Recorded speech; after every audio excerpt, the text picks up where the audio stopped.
We're living in an absolutely fascinating moment in history. Things are changing quicker than at any time in the past because of advancing technology. And in many ways, it's fabulous. But if we don't become more mindful about what's going on, we really risk following technology just like a bunch of lemmings and letting technology dictate what it means to be human, what it is to be human.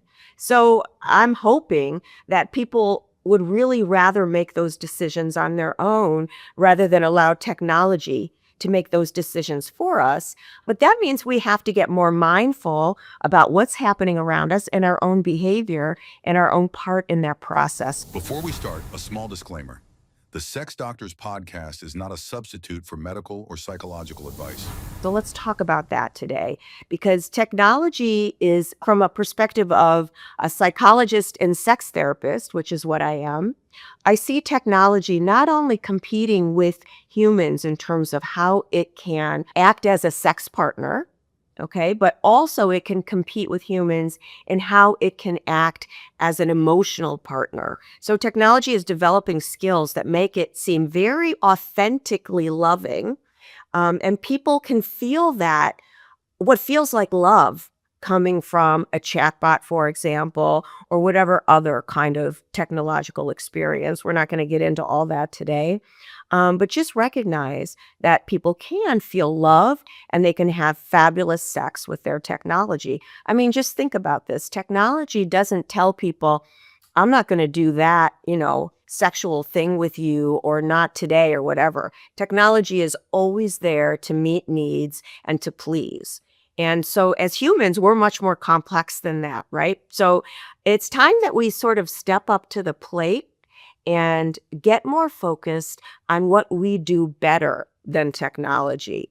So what we do better than technology, in my opinion, is we can love. We can love authentically, and we can engage in acts of love that can be very profound.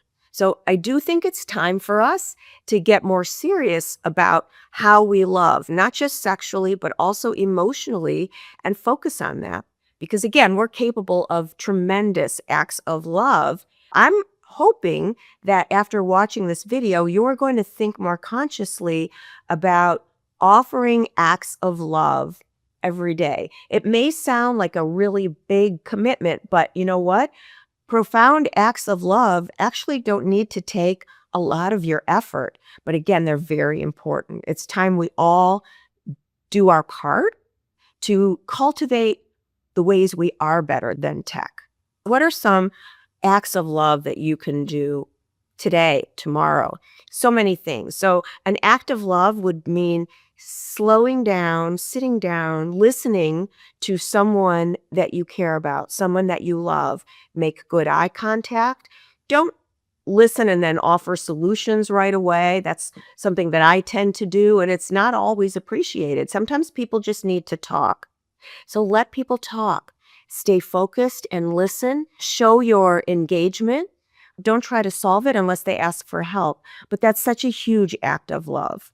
If you have a kid, if you have an adolescent, give them a sex talk. Talk to them about sex tech.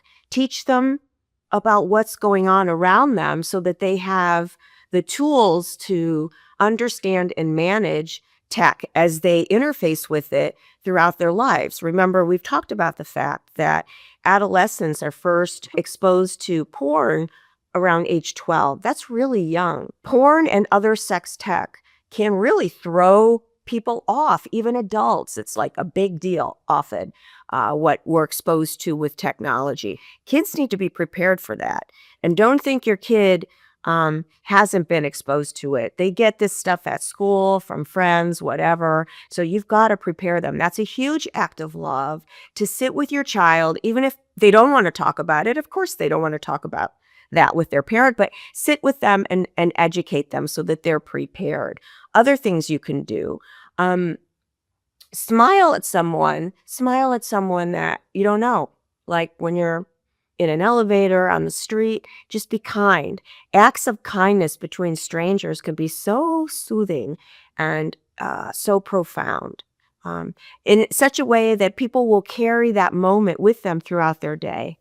So that's an act, that's a human act that we can do that technology can't do. And all of this, all of these acts of love will actually heal you as much as they heal others. Because it's true that when our hearts are open and we offer ourselves in a kind, mindful, loving way, it feels good in our own body and we can heal ourselves that way.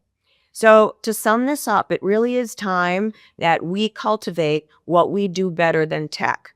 Because tech is advancing fast at doing things better than us. So, it's not a joke. This is not a joke anymore. We're living a sci fi movie. We're living it now. So, we have to all take it seriously. It's down to each one of us. We all have to do our part. And I can't think of anything more powerful than you could do than be more consciously cultivating of your own acts of love out in the world to people you know and people you don't. And I really hope you take this seriously. I hope you forward it to someone and then talk about it. Thank you.